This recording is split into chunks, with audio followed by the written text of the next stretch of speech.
Halo, assalamualaikum warahmatullahi wabarakatuh. Ketemu lagi di channel Ngampet FX. Video kali ini saya akan berbagi tentang bagaimana cara saya scalping untuk di berbagai macam pair ya. Saya menggunakan teknik yang sama. Menurut saya, teknik scalping adalah hanya berpaku pada time frame yang kecil. Itulah kenapa disebut dengan scalping atau istilah scalper untuk tradernya ya. Jadi biasanya saya untuk scalping itu yang jadi patokan adalah base dari H1. Oke, kita contoh aplikasikan ke chart ya. Bagaimana saya menganalisa sebuah market atau sebuah pair forex untuk saya mengambil peluang scalping. Oke, kita sedang berada di EU USD ya, Euro USD. Kita coba zoom in ya. Nah, saya biasanya berdasarkan dari analisa supply demand ya, teman-teman. Saya biasanya mencari area supply demand yang fresh ya. Seperti di sini di hari Jumat kemarin, di sini ada supply yang fresh ya, yang belum disentuh. Misalnya kita tandai di sini ya. Sebentar, saya tandai area supply yang fresh belum pernah di retest. Oke, di sini. Oke. Ini adalah area supply H1 yang belum pernah dites sama sekali. Oke.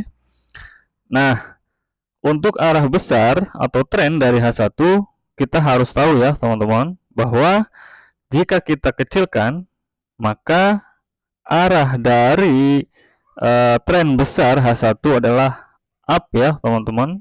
Kita lihat dari bawah, dari lembah bahwa tren dari H1 adalah up. Maka dari itu untuk scalping kita jika mengambil peluang sell itu berarti kita sedang melawan arah besar dari H1 ya. Jadi scalping ambillah pips yang sedikit ya. Nah, untuk scalping base atau acuan biasanya saya pakai H1. Seperti di sini saya sudah marking di H1 di zona supply ya, teman-teman. Ini saya marking, ini juga zona cuman yang ini sudah dites ya, teman-teman. Yang ini sudah dites yang bawah. Oke. Yang bawah ini sudah dites ya, teman-teman. Ini ada drop, base, drop, dan ini retestnya dan ini turun ke bawah. Dan jika lo masuk lagi ke sini, ya bisa saja dia drop lagi ke bawah atau bisa saja dia tembus lagi ke atas. Cuman untuk melihat dari struktur ini, yang fresh adalah yang di sini. Oke.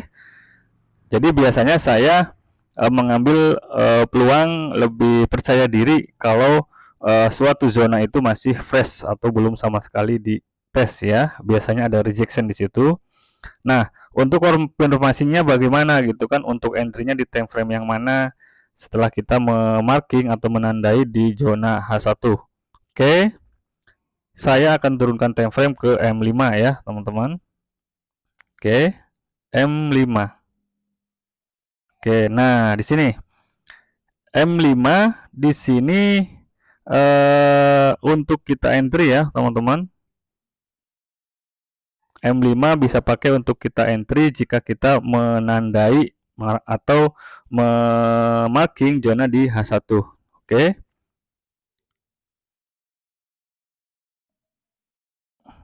Oke. Nah, ini dia. Nah, ketika misalnya harga naik ke sini, ini kan zona base yang kedua di H1 ya, teman-teman. Kita sebaiknya jangan asal langsung sell ya. Pertama tadi zona base H1 yang di bawah di sini adalah zona yang sudah dites yang ini ya, teman-teman. Bisa saja tes yang kedua dia bolos ke atas atau bisa saja dia rejection. Maka dari itu biasanya saya menunggu konfirmasi dulu. Konfirmasinya adalah terjadinya pola pembalikan. nanti akan saya share ya pola pembalikan yang sering saya pakai untuk di teknik scalping ini. Sebetulnya teknik saya yang sering saya pakai adalah teknik yang bisa dipakai di semua time frame ya, baik scalping ataupun intraday ataupun swing. Cuman untuk scalping ya memang karena pivotnya pendek, otomatis bermain di time frame yang lebih kecil. Oke. Jadi ketika naik ke atas, tunggulah di zona ini ada pola reversal atau pola pembalikan arah ke bawah. Jika belum ada, sebaiknya jangan eksekusi sell dulu, teman-teman.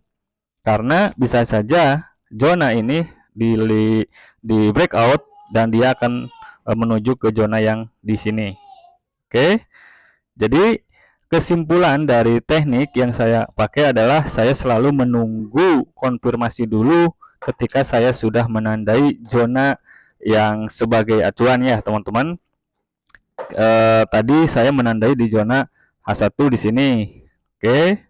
H1-nya kan di sini ya.